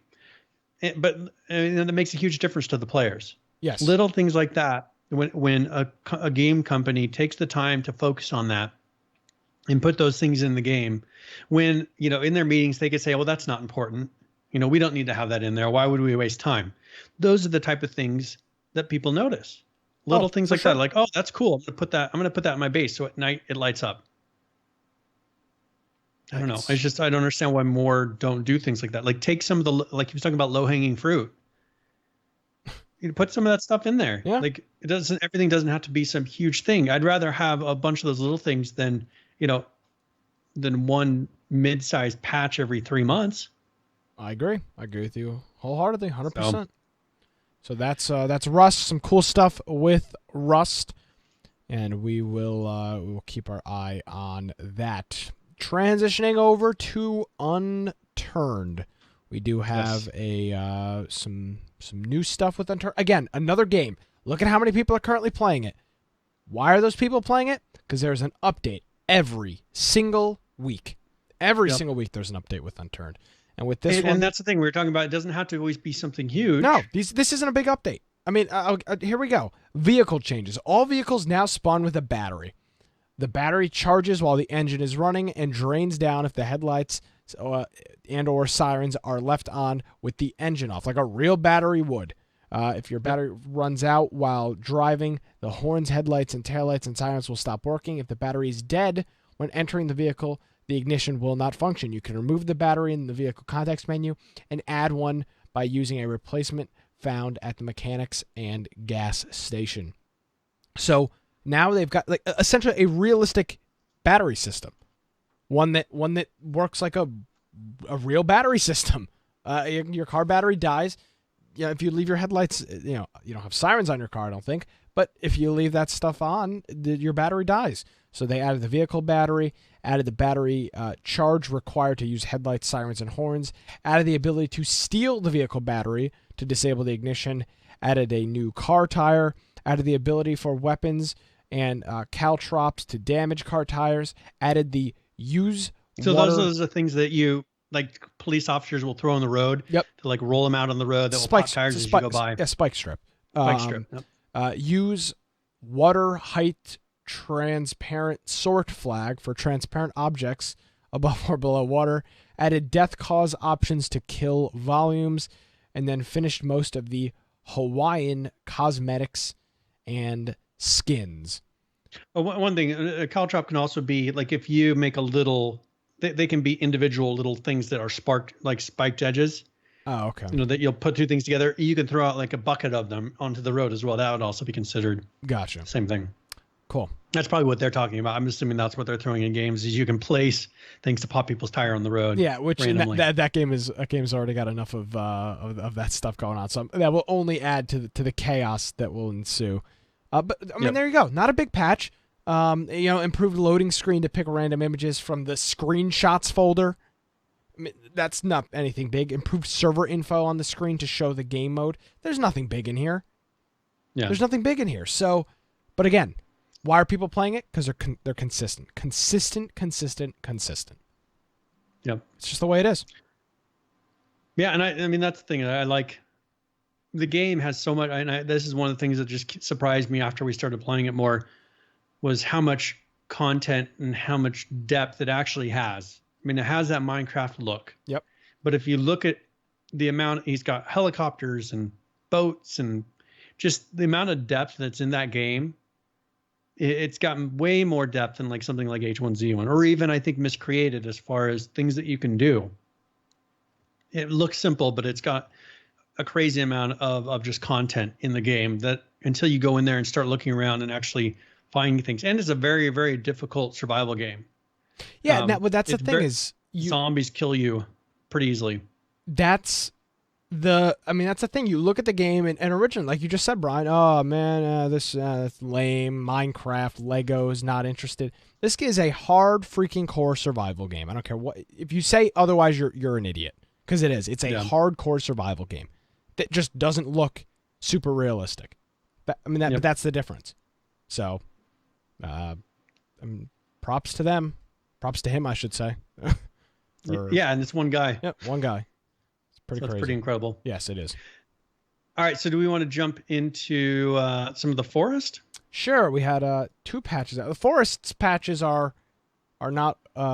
They don't always have patches, and typically when they have them, they're pretty significant. They're pretty big. Yeah. So for this patch, they've added a new late game tribe, because that's one thing they're really trying to focus in on with the forest, because I don't think they expected it to be as popular as it was, perhaps, or they started realizing that the type of people playing this game wanted to have some sort of end game or late game story. So they've been adding more late game content into this, kind of figuring out the ending to the story. So for this patch, they've added a new late game tribe who are harder to kill and do more damage to the players. And these are recognizable by the crosses painted on them. So they have crosses painted on their bodies. We've also given skinny enemies the ability to carry and use sticks as weapons. And the regular enemies can now use any of the crafted primitive weapons in the game to attack players. So they're kind of focusing on the enemies and what they can attack with, how strong they are. It says for single player hard mode, they removed the inventory pausing. So you will need to get a safe area before taking meds and crafting items, because before you could hit escape and it would pause. So, you could kind of stop the game and maybe get your composure or whatever it was. Now the game keeps playing in hard mode. Like, it doesn't stop. There is no pause mode. So they're saying to bring things to, if you're going to bleed out or something, bring things to revive yourself or get your health back. In multiplayer, they've made some big memory optimizations for clients. And this is something that hopefully will make it so that you can have more consistent multiplayer games. Fixed birds not syncing correctly between players, and fixed a bunch of other bugs, including issues with destroyed cave walls respawning for clients, and clients having issues saving and loading in caves or in the sinkhole. We've revamped the cold damage system, so you will now take cold damage if freezing and standing still for 8 consecutive seconds. So you need to keep moving if it's really cold. If you keep moving, you'll warm up slightly and won't suffer any damage. So to make this clearer, we have a full screen frost effect that when you're getting really cold, you can see frost kind of building up on your screen, showing you when the damage is occurring. And then they show you visually that you're cold. Your skin will turn slightly blue and will visibly shake. So they tweaked boost to give you a temporary warmth boost, offsetting the cold damage and frost timers. And then for bow and arrows, when the bow is fully drawn, visibly, the arrow will now be at full power. Previously, you would have to hold the arrow down for a longer period of time to be at full strength. So we've also made reloading slightly faster and added the ability to light fire arrows directly from standing fires. So you can walk up to a standing fire, light your arrow, and then shoot it. Caves 1 and 3 had a bunch of extra detail added to them. So they've done a pass on enemy layouts and pacing in these caves. So also added some floating suitcases and different floating planks that were in some of the water areas. So they weren't looking like they're actually sitting on the water or on the ground. Along with this, we fixed a ton of bugs, and we're not going to go through the full fix list. And they added a new art to the stealth armor and to the leaf shelter. And then they finally actually turned on rabbit breeding in cages and lots more. So there's a list that's probably about 3-4 pages long, I would think, about 3 pages long, that has a bunch of fixes as far as performance fixes and tweaks to the game. So I encourage you to check that out. And there's a lot of things that are actually multiplayer related. So if you played it before and you found maybe it wasn't performing how you'd want it to, I would check it out again. And then they did a 0.54 B, or this is B patch, and there's just one thing. It says fixed bug where some caves were not loading into save games for clients. So that brings you to current. That's the Forest, a really fun game. If you can do it multiplayers, I think it's about 4 people. I think you can do something to make it 8 with some sort of a mod or something. But yeah, that's the Forest. And then one more, Life is Feudal. This is one where they're pretty consistent. I mean, every 3 weeks, I think probably about once a month, they put out a patch for this game. And this is that one that I always tell you guys, it's really hard to play. A very, very good game. But they put out a number of new recipes for this game. They've been working on a decent number of bug fixes. If you're really into a survival game, I've said this before, if you're looking for a survival game that's truly a survival game that has a lot of depth, and maybe you don't buy games very often and you like to get into one game and like play it for months and months, I'd really encourage you to play Life is Feudal. I think that you would really enjoy it if you're into really hardcore survival games. If you're into very light-hearted, really easy, you want to go to easy mode, just enjoy kind of mindlessly playing something, don't play this game. But if you're into real survival and you want something that will take months and months to even get somewhere that you feel like you're powerful in the game, I would try this out. I think you'd enjoy it. And then finally, we're on the 7 Days to Die. So this is not the big patch. No. This is kind of a midway patch. They're doing some bug fixes because they've been working on a really big patch up to this point. Mm-hmm.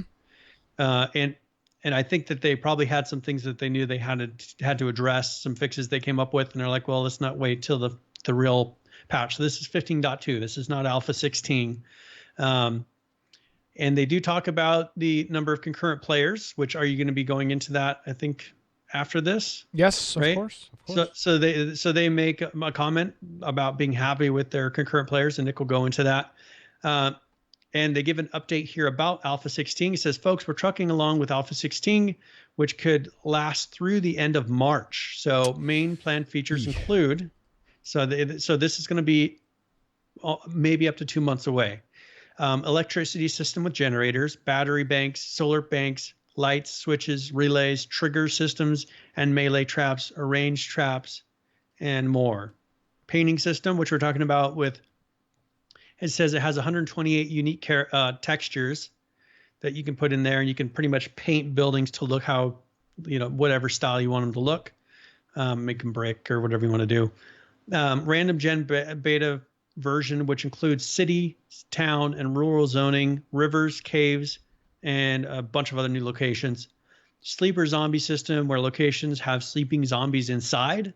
Distant location rendering system, where you can see the buildings a mile away, which we've covered a number of times. New and updated animals with fur system support, so the bear actually has fur on it. And it says there's a half dozen extra features that could make it if all goes well. So that is the anticipated for Alpha 16, which they said could go through the end of March, so up to a month and a half, 2 months away. But in this one, they've been adjusting the horde difficulty because it wasn't adjusting correctly for a party with multiple players together. Player planted corn disappears immediately. That was a fix. It must have been disappearing immediately when it shouldn't have. Or you would gather it. Probably this was happening. You were gathering it and it wasn't disappearing, even though you had already harvested it. Using a bow results in multiple arrows being visible from other players' perspective. So fix that. User logins phase updated, including fixes for users of Steam's family sharing, as well as improved kick feedback. Canceled errors do not visually unload from bow, or does not, so they fix that. And the custom modded UMA zombies not using external atlas. So, and then they had some known issues. These are things that I don't think these are ones that exist still. I'm getting several duping issues, terrain clipping to see underground, building in caves. UMA zombies are missing the head gore bone. This needs to be adjusted or added to correctly show the flesh cap of the neck when the head is removed. So when you decapitate one, auger, chainsaw, and nail gun use the gunsmithing crafting skill and the blunderbuss weapon smithing. They said there's some known crashes. So like OS X game crashes on startup if multiple monitors are attached and not set to mirrored. Jeez. Linux graphics corruption on some Who the hell has GPUs. who the hell has their mirror? Who the hell has multiple monitors set to mirror? What the hell's the use of that? And that's the issue is you'd have to, before you play this game, mirror all your displays or unplug your extras. That's effective. Windows game crashing after entering a game on old NVIDIA drivers. So if you had the 34X series, that is a current crash. They have some possible solutions though that you can set. So they have some instructions. We'll have it in our show notes. If you are running into those problems, you can try them out, for fixing that issue. So that is 7 Days to Die 15.2. So not the 16 that we've been waiting for. March. I was excited when I saw the download happening. I was like, the download did seem a little bit small, but I thought maybe we're finally going to see it, but nope. It's March is I know next month, about 20 something days from now. But this patch has been being worked on for a long time now. I understand it's a big patch. They're adding the big thing with the cities and the render distance, electricity, painting. They're doing a lot of things with this patch. I totally get it. But it's been a while. Yeah. Almost I don't know if you'd agree with this, but almost bordering on a little too long. Yeah, I understand that it's a hard. It's a big update. I get it, but it's been a long time. They should have pulled some things out and put out 16, and then push that one off for 17, if the other stuff is done. Yeah, because it's just been. I know they want to put it all because they promised it, but they could have put out this much long. Much. Yeah. Even if they didn't have I don't know which of the features it is that's holding this patch back, whether it's the distance or whatever it is, but they should have at least half of it. Because I think 4 months is too long for a patch. I agree. Way too long. Way too long. So we'll see what happens, what comes out with this. But I'm still really looking forward. This needs to be out in early March. This can't go through March. Halfway through March. Oh, it's coming soon. Coming soon. This thing needs to just be out. Yeah. So we'll see what happens with that. We got any other news here? Or are we moving on to our next giveaway? Yes. I'm thinking, should I give away a copy of Stronghold Crusaders 2? It's a $50 game. Sure. Pretty big title. Let's do it. All right. So let me go ahead and open this up and exclamation point giveaway. I always have to make sure I spell this right. And this one we'll do 40. Let's do 50 points. We'll go.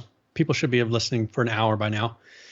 So exclamation point giveaway. If you typed it before that message came in, you'll have to type it again. But this is going to be Stronghold Crusaders 2. It is a $50 game on Steam. So if you don't have it, it came out in 2014. It is a strategy medieval RTS city builder classic game. Yeah. I mean, if you're into that type of a game, I think you'd probably find this to be a lot of fun. There we go. Alrighty, Brian, we have got a jam-packed current players, a lot of other additional information with this as well. Let me make sure I've got all of my details set up here and ready to go. Let's do it. First off the gate here, H1Z1 Just Survive. H1Z1 combined. This is Just Survive and King of the Kill. Currently playing these games. 30,234. The 24-hour peak for this, 54,586. And the 7-day peak, 60,512.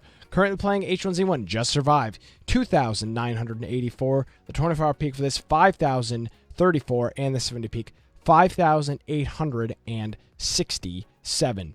King of the Kill, currently playing that, 27,250.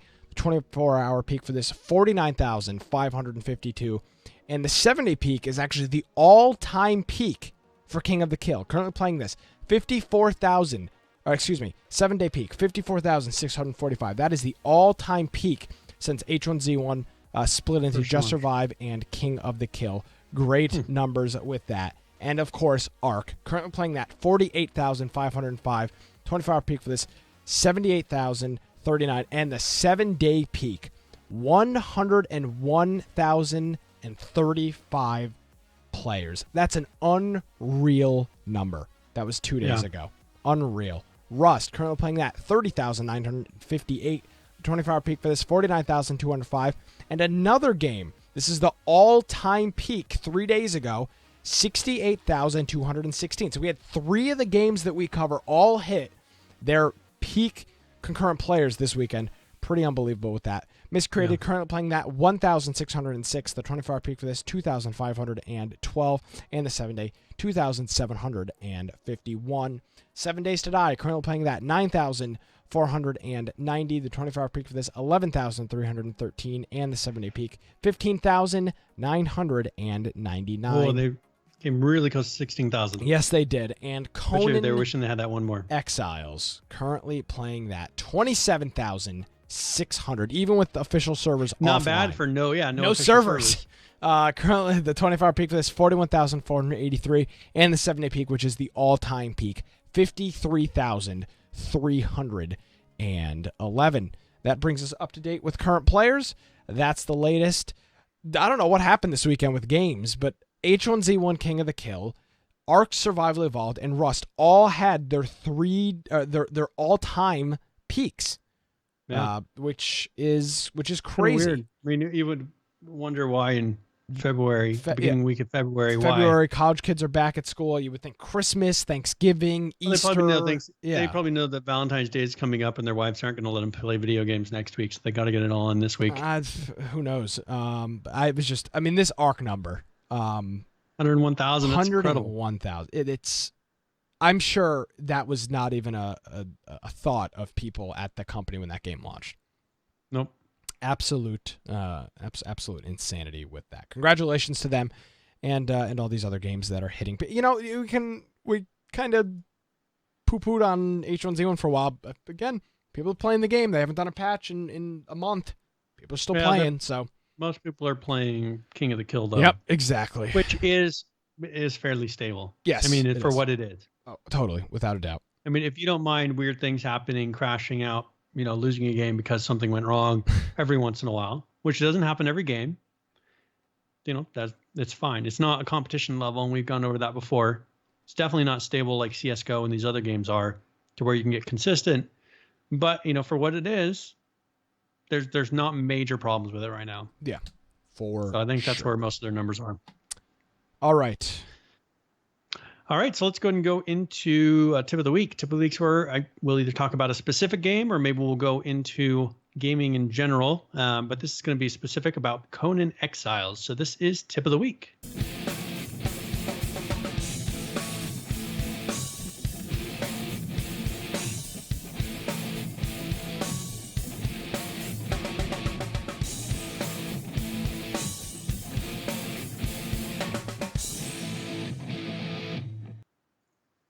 All right, so for this tip, I wanted to talk a little bit about the thrall taming system because there seemed to be a little bit of confusion, not a lot of information first when the game was released about how that system worked.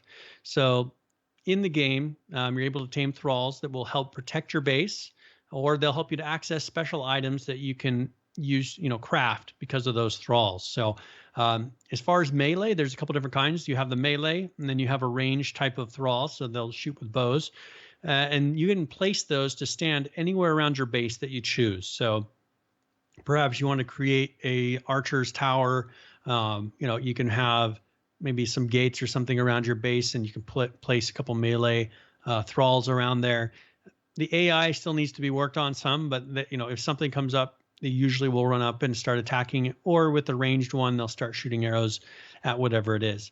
And this can protect your base when you're not logged in. So there is one bonus to that. If you're going to be logging off, you don't have a lot of people playing constantly throughout the day, you can get a number of these thralls placed on your base to at least kind of attack things that might be, attacking your base when you're AFK.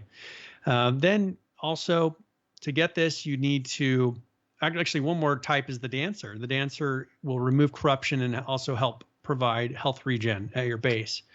But as far as taming these or capturing them, you first need to get a Wheel of Pain. And the Wheel of Pain is used to break the will of the captured thralls. So you'll place that at your base. The basic one will allow you to break the will of one thrall at a time. If there is an updated one that will let you do a couple of thralls at the same time. And then after that, you'll need to craft a truncheon and a fiber binding, which one will be used to knock out the thrall, and then you'll tie it up and drag him back to your base or her back to your base with the fiber binding. This is something that when you get the thrall back to your base, it'll actually be an icon in your inventory. You'll go up to your Wheel of Pain. You put it in, not into the inventory slot where you would put other items in there. It actually has a slot just for the thralls. They don't have the numbers, so if it's a Wheel of Pain that only accepts one thrall, it will show multiples in there. So that's one thing you have to kind of be wary of, is you may think that you might be able to put more thralls in that than you can, but in the basic one you only can put one. So you'll put that thrall in there, and then it requires something called gruel. The gruel is kind of like food that you will place then in the inventory slot of the Wheel of Pain. To make that, you need to place inside of a fire. There is the kind of like the fiber stuff you get from plants. And then I'm trying to remember what the other thing is. You put a couple things in there to make the gruel, and then in the fire it creates that. You put it inside the Wheel of Pain, and that sets a little timer. So the more gruel you have in there, the more time that will run. You have to turn it on and off. So if you don't want to waste gruel after you have broken the will of one of these thralls, you need to turn that off. And then it won't waste, because it'll keep going around and using up your gruel. Once they're tamed, you can take them out of the slot that's in there, and you can place them around your base. So let's say it's one that's used for crafting. If it's a blacksmith thrall, you can put them in the blacksmithing station. You'll see a little thrall slot in there. And that actually opens up special recipes that you'll be able to craft when that is there. So, and then you have your base protection ones, so you can place those around.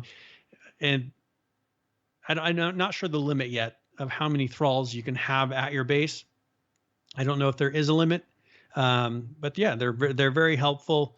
We haven't gotten to a high enough level to really take advantage of the crafting things, but they have special things that certain types of thralls will be able to craft.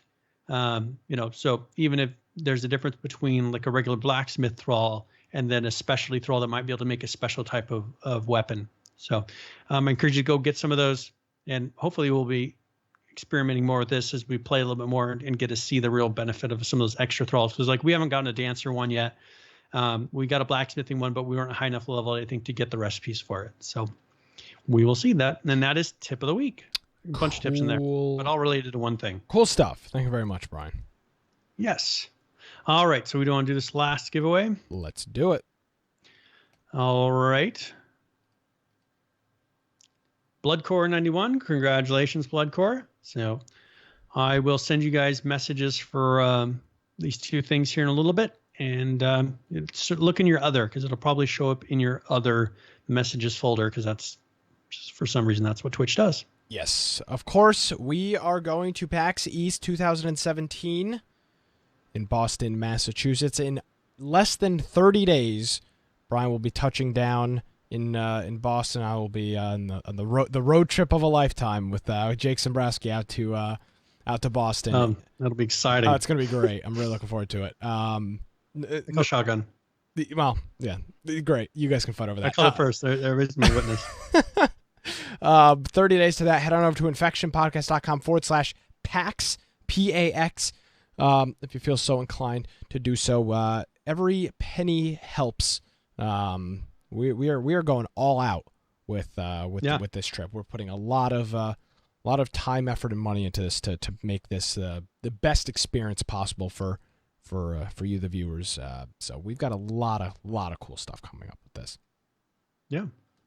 And hopefully we get some really good contacts there, because that's one of our goals, is to get to talk to some developers, kind of get that, that recognition of, hey, I've met you before. All right, yeah, we'll have you on the show, or we'll come on the show. So I think that'll be really good to get some of those. And maybe this is going to have some of the newer developers on there that maybe you haven't heard about their games, their newer ones that haven't released yet. Hopefully we'll get an opportunity to meet some of those people and figure out some games, find out about some games that aren't really being hyped yet. Exactly. Cool stuff. Thank you very much, Brian. Where can people find you online? Yeah, if you want to find me at Boise Computer on Twitter, and that's BOISE. Some people don't know what Boise is. Boise City. Yeah, boys. So BOISE, Boise Computer on Twitter. If you want to find my blog, BITE, so biteoftech.com. And I really encourage people come into our Discord. We've gotten some new names this past week on Discord. So that's a lot of fun. You see some new names in there, people that are coming and starting to play games with you. So if you're looking for a really fun gaming community, please come and join our Discord. A lot of really wonderful people in there and people that are playing all the time. This week I haven't been able to play very many games, and it frustrates me. But there are people that, regardless, when you get an opportunity to play games, there's people in there that are ready to play. So it's a really good place to start. Yes, a great place to do that. A lot of cool people. Some people joining that have listened to the show for a while and just haven't joined Discord, new to Discord. So I encourage you, if you're an audio listener listening on your drive to or from work or at work, join Discord. There's a lot of people that have recently started joining that are in the same boat, and we welcome everybody. Of course, the link to that is on our website, infectionpodcast.com. Follow us on Twitter at InfectionCast, our YouTube channel, which is important to subscribe to. You can head on over to our website, infectionpodcast.com, click on the YouTube button.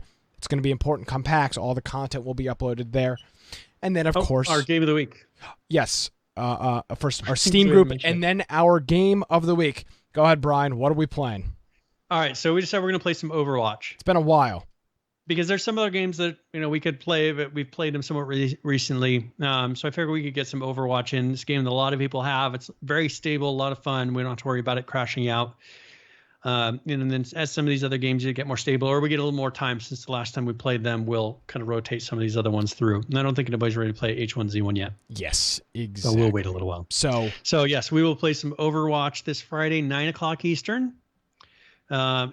Make sure it's updated, kind of launch it a little bit early. A lot of people in this game start to play it a little bit beforehand.